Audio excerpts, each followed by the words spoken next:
Hello, and welcome to this episode of Not Just Ghost Stories. I'm your host, Josh, joined by Jackie and Laura.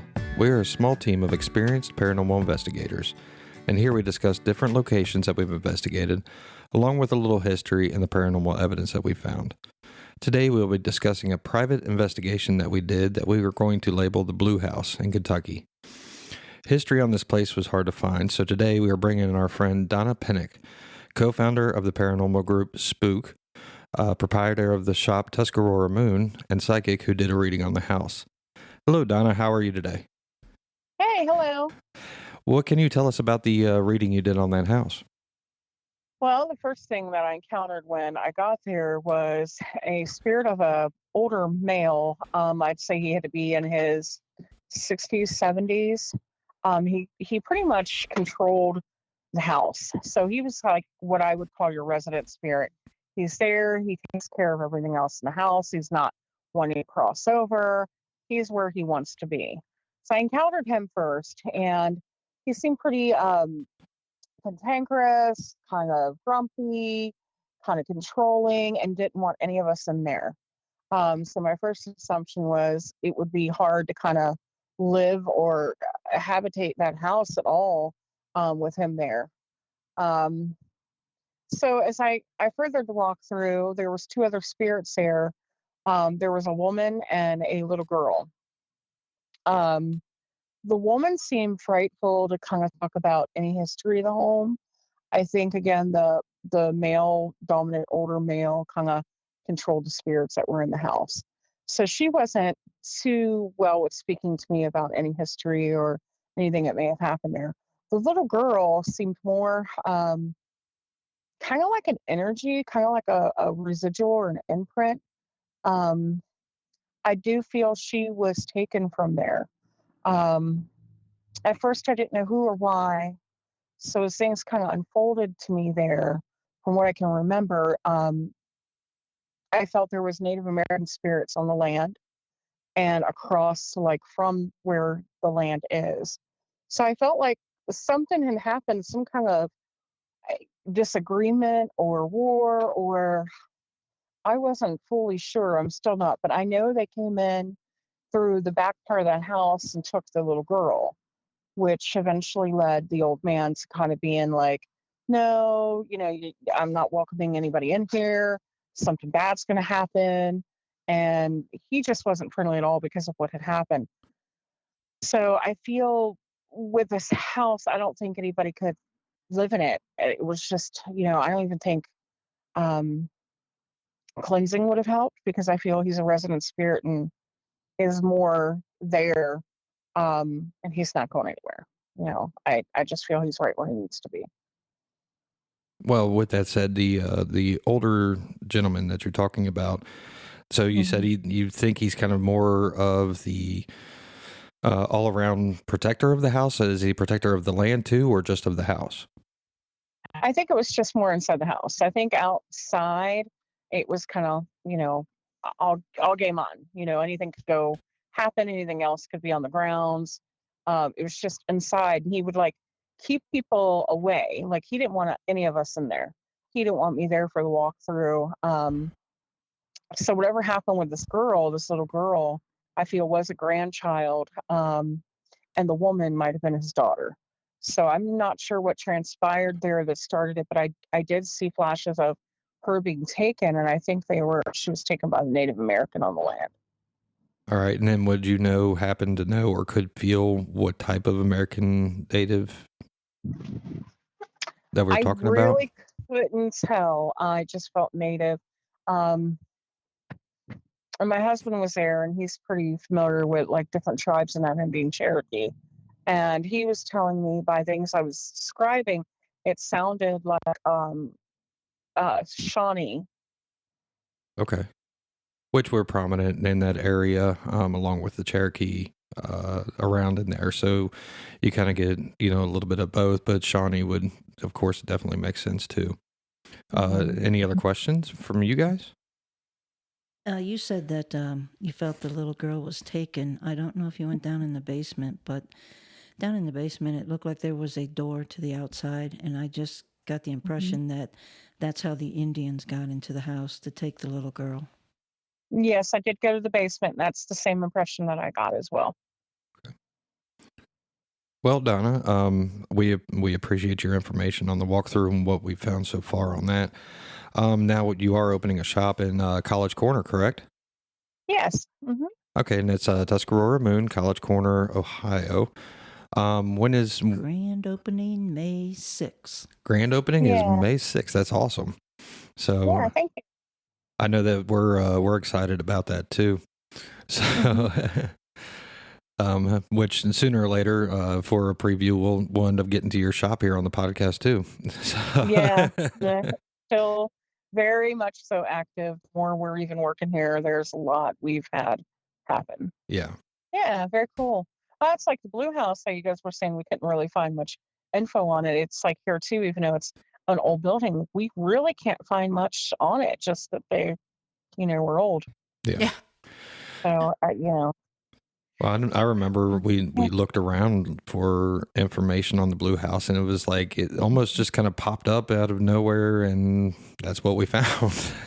Well, Yeah, having done, I believe, the farm that we did where the lady was having an affair, having found that info and also the info on Gaines Tavern, what they did back then was they didn't go to the bank and loan money. You'll find a lot of deeds where they sold some of the place off to two other people. Well, what they were doing, and then 6 months later they buy it back. So what they were doing is sort of I don't want to say money laundering, but I guess a way to get cash. They, sell this land for X amount and then with the intention of buying it back. So a lot of those old houses, the older you get, the more you're going to have deeds where they were sold for 6 months, or maybe they only sold for $1 to the kids, and it gets real confusing on those old houses. yeah, I could see that. And Yeah. that's another thing I did forget with that house too and walkthrough is that I felt that guy, the old man, could like physically hurt people. Um, his energy was really strong. I felt like he could physically make someone sick. Um, he was making me sick when I was there. Like he had this way of like almost reaching through you or in you and making you like verminally ill, just so sick. So I think he could do a lot of physical damage to people that are there as well. Yeah, he was. We were doing sensory depth in the kitchen, and he was getting quite adamant that because we wanted to talk to the woman, and it was Hmm. getting pretty intense. So of course, Josh is a sensory depth person. We ended the session right then and there because I felt it was going to escalate, perhaps a little too much. We got that too. We felt that he'd been like that cranky, hateful, like before he was a ghost, which, Hmm. you know. Yeah. Yes, Which Laura, he you ended up absolutely getting. stick that way. Laura, did you end up getting touched at the house? I want to say it was you. When I was sitting in that camping chair Yeah. in that like breakfast nook area. Yeah, that was kind of off the kitchen Yeah, a little yeah. bit. Yeah. Yeah. So Laura did end up getting touched there. Mm. So, I mean, it's kind of one of those things, with him, even the owner, from what I can remember her saying, like things were happening in the house that was just not right to her overall. She couldn't really put her finger on it, but like even the feelings that she was having, she had a couple of older kids. They wouldn't even come inside the house. So yeah, it's kind of a crazy energy inside that house. Hmm.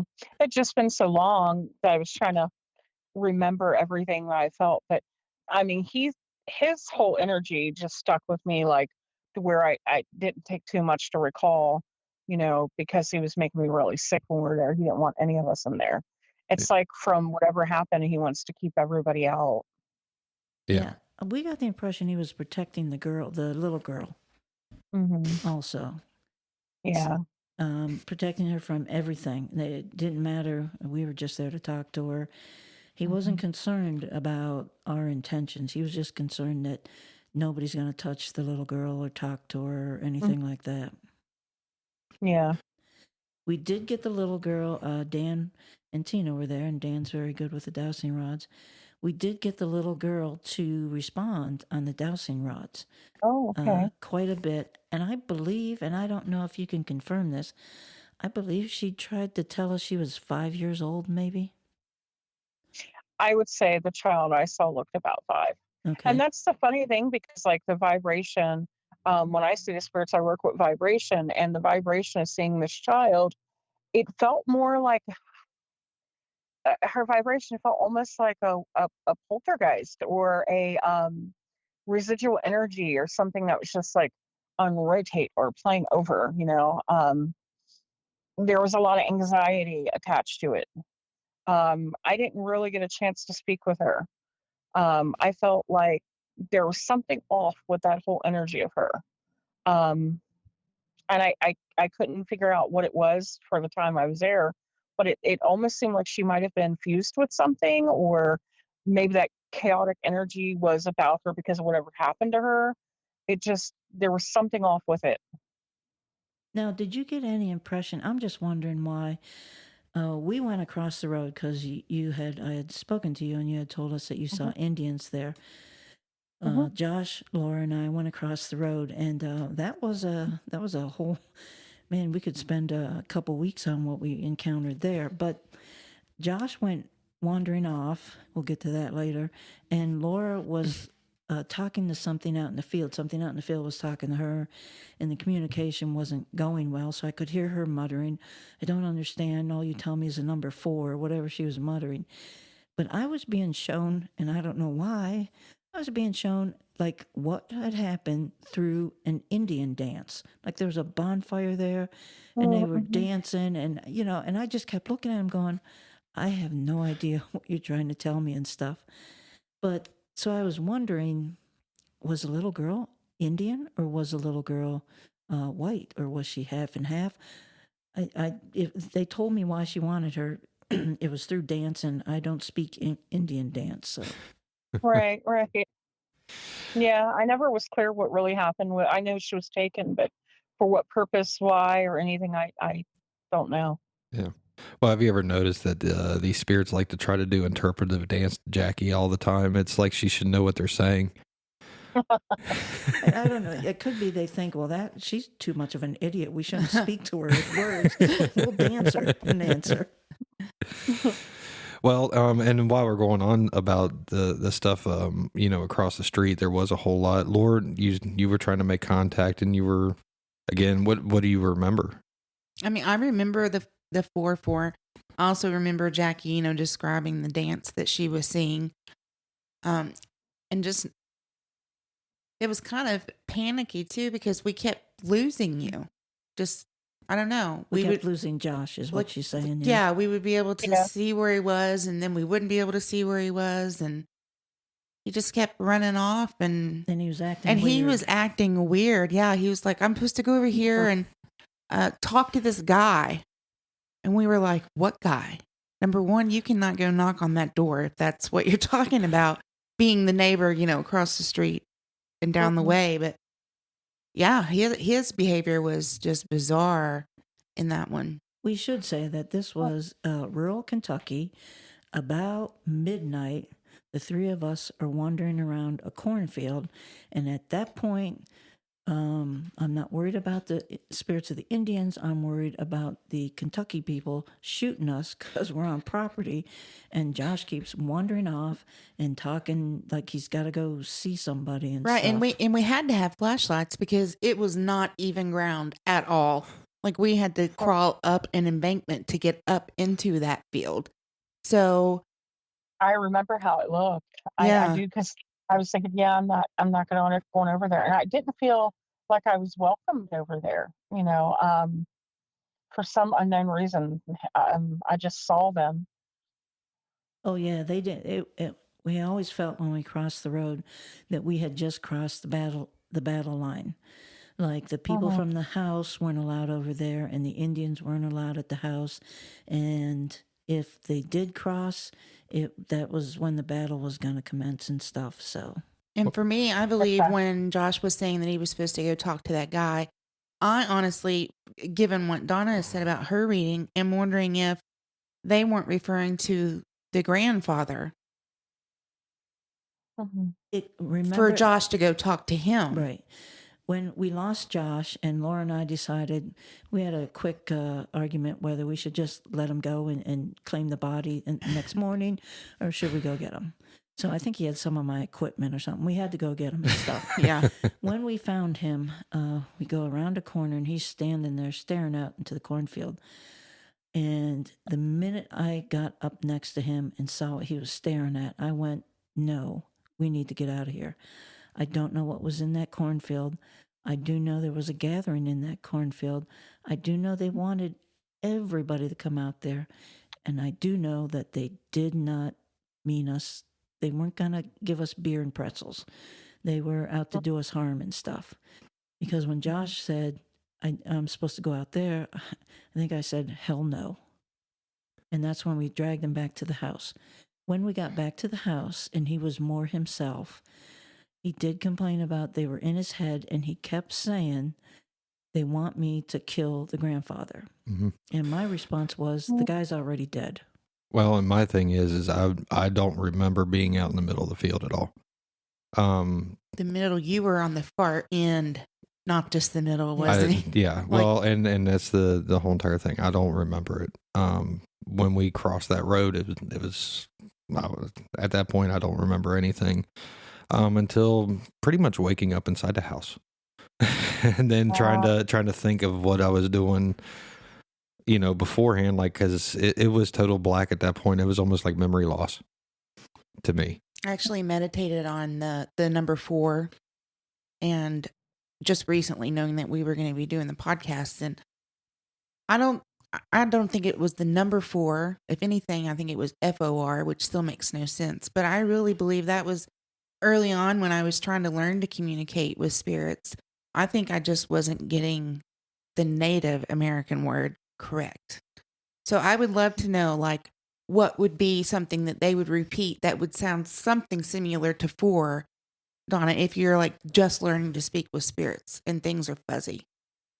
When we were out there and you were telling me about the 4, the only thing that hit me, and I don't know Native American language at all myself.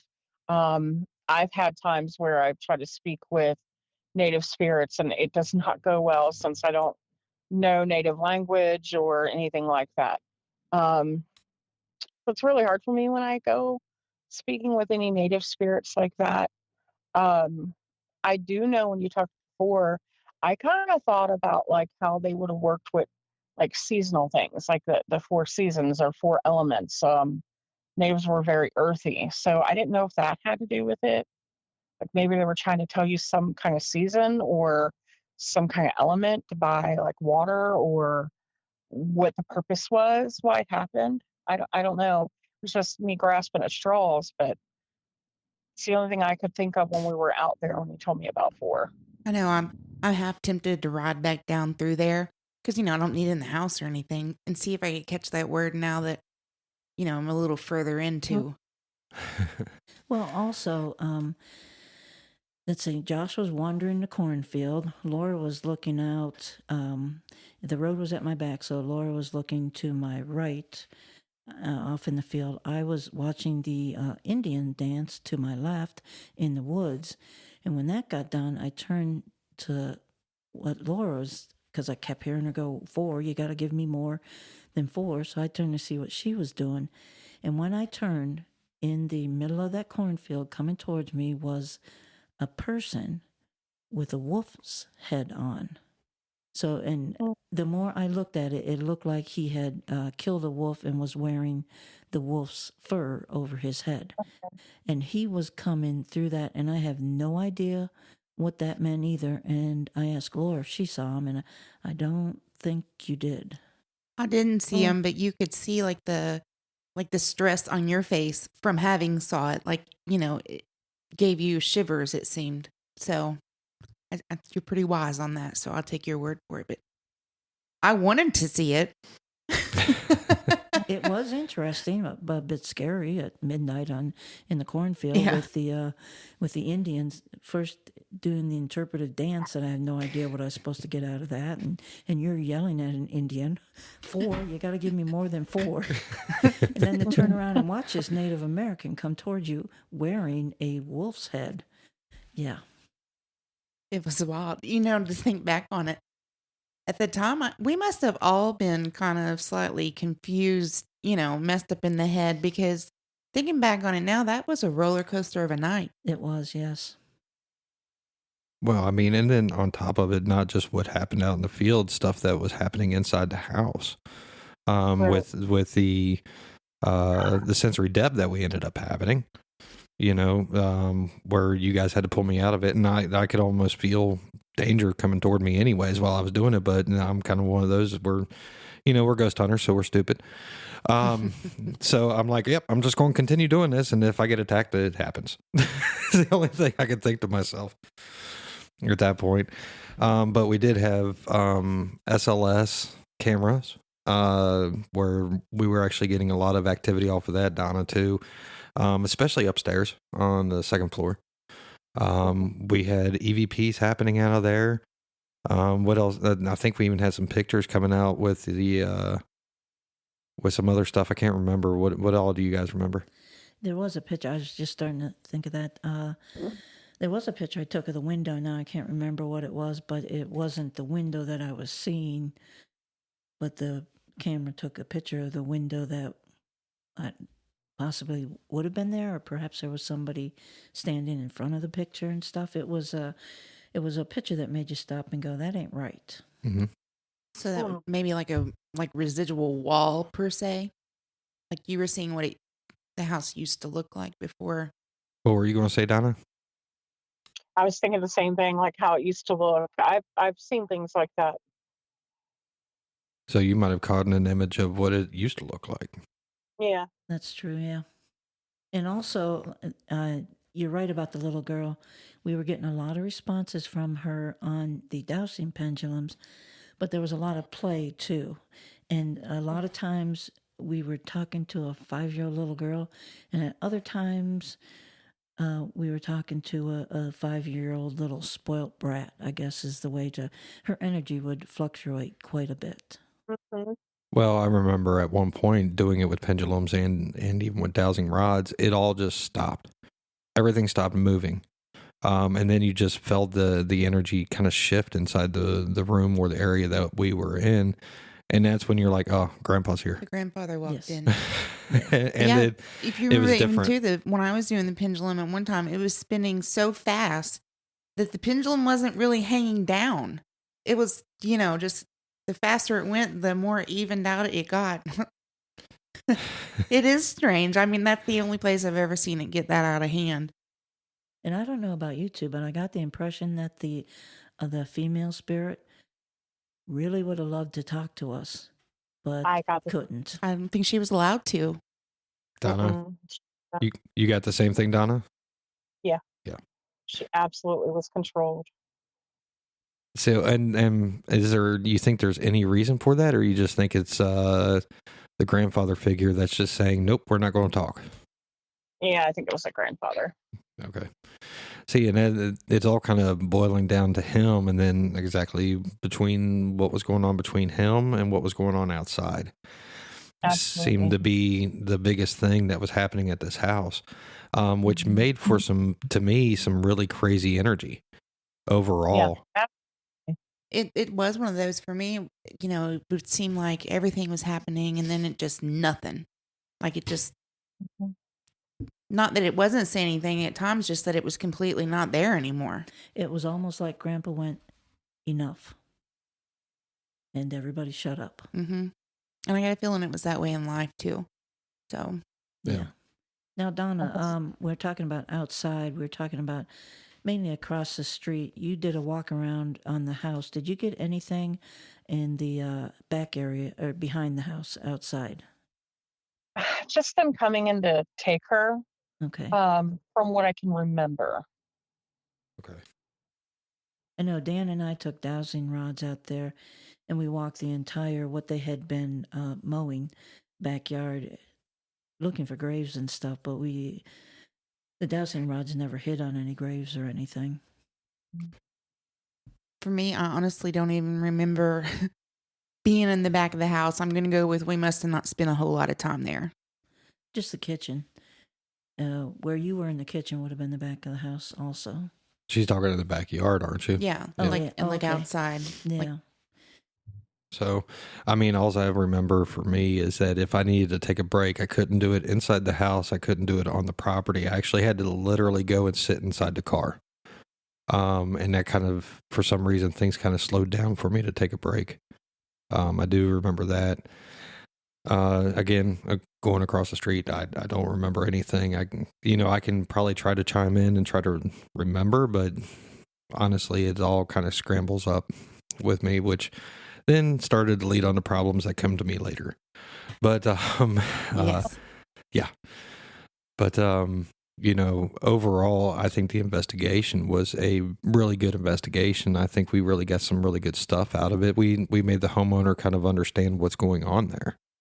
Would you agree? Yeah, that's true. And we also kind of told her that, at least with us, the grandfather, because he kept coming into the room, and I did kind of set him down and go, look, we're just talking, okay? We're not here to bother anybody or to hurt anybody. We understand this is your house.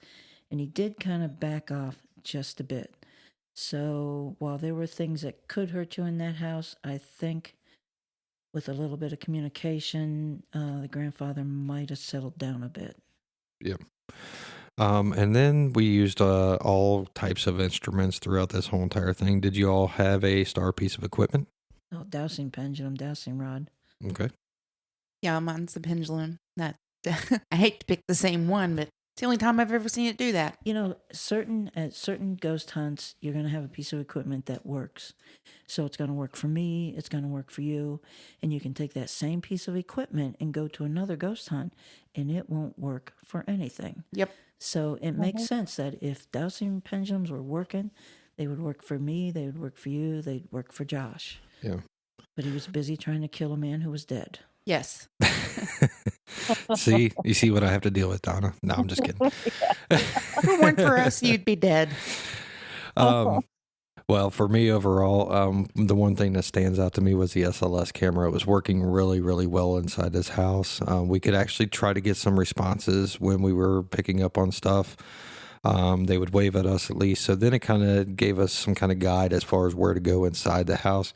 Outside the house, it didn't work at all because it's a little bit harder for the SLS to work outside. But the SLS inside the house actually worked out very well for me. Let me mention the most scariest thing I saw in that house. You got to the attic through this. It was a second floor, and then there were stairs, and there was an attic, and it was kind of big and stuff like that. And that's where the furnace was and everything. And as you went up the stairs, off to your left was a small room. You would have had to crawl into it. And in that room, I kid you not, was 6-foot snakeskin. Yes, there Oh, was. I do remember that. I had forgotten about Yeah, that. I Daggone remember it. that too. Yes, that was the scariest thing I saw in that house. Yeah. Look, everybody forgot about it until you brought it up, Jackie. How could you forget about that? Now we all got the I think I did it on purpose. I forgot on purpose. And the reason why that was scary is because the owner at that time told me that she had gone up to that attic and she was standing there talking, and a snake dropped down on her shoulder and slithered down her body. Oh God. No. Yeah. That's when I would have sold it. I'd have sold that Yeah. house. But speaking of that owner, she was drawn to that house. She did tell us that she was drawn to it. Yep. She said it just kind of like, boom, was there, and it was all she could think about. And you seem to get a lot of people doing that, drawn to a house where maybe the haunting isn't something that you want to deal with. You're right. So, That's why I was, pointing it out. It's just strange. You do see that over and over. yeah. All right. Any last thoughts on this house? Now, I just want to say again, this was a private investigation. That's why we're only calling it the Blue House, and we're only saying the owner instead of her name. But when it comes to private investigations for us, we try to do stuff to help out anybody that needs help. So we don't charge anything on private investigations. We want to do this to try to help somebody that is actually scared to be living inside their home for some reason, or just wants the answers to something that's unexplained. Or validation that they're not crazy. Yeah. So I will point that out. So any last thoughts on the house and the investigation itself? I've driven by that house and it looks like there's people living there. And again, I think that also may play out, that somebody who has been chased out of a house, let's say, because of the hauntings, the next people can move in and not experience any of that. True. Laura? It's one of those baffling questions. I was just sitting here trying to think of a reason that I don't have one. But overall in the house, if a new family lives there, I hope that the grandfather at least, just lets them be, but hopefully not being haunted at all. I would love to do it again if said people are having a problem. Right. Not until I figure out Indian interpretive dance.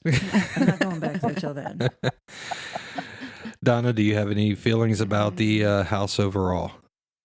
I don't think it's our last time that we'll be out there. I see us being out there again. Okay, good. As far as for me alone, it was an interesting investigation. I got to learn a lot about myself that night as far as things that happened to me, and now I'm able to actually start working through those a little bit more. So it kind of opened my eyes a little bit more to things that are happening in my life, to things that I need to work on, overall. So it was a great investigation, even evidence-wise, paranormal-wise. It was fun. Even though at times I don't remember it. So, and also like Octagon Hall, it was an investigation that we went prepared for one thing, and it totally wiped that slate clean and gave us something totally different. Yeah. So never think you know what's going on till you get there. Yeah. Well, Donna, I would like to say thank you for joining us on this podcast. Again, you're opening your new shop on May 6th, right? Jackie, that was your Yes. tagline. Tuscarora Moon's opening. Oh, sorry. It's on, so you're opening the shop, Tuscarora Moon, on May 6th in College Corner, Ohio. So please go, visit, go look at things, support, Donna and her shop, because it is a really, really awesome place to be. And her shop is haunted, and the whole town's kind of freaky. It is. There is that. The town is cool in itself, even, yeah. So thank you, Donna, for that. Appreciate it. All right, guys. All right. Thank you. So with that, I'm sorry? I said you guys have a good one. You too. You too. Bye. All right. Bye. With that, this has been Not Just Ghost Stories. We have been your hosts, Josh, Laura, and Jackie. And until next time, you can find information and contact us on our website at notjustghoststories.com and see evidence that we've discussed on Facebook at Not Just Ghost Stories. Thanks.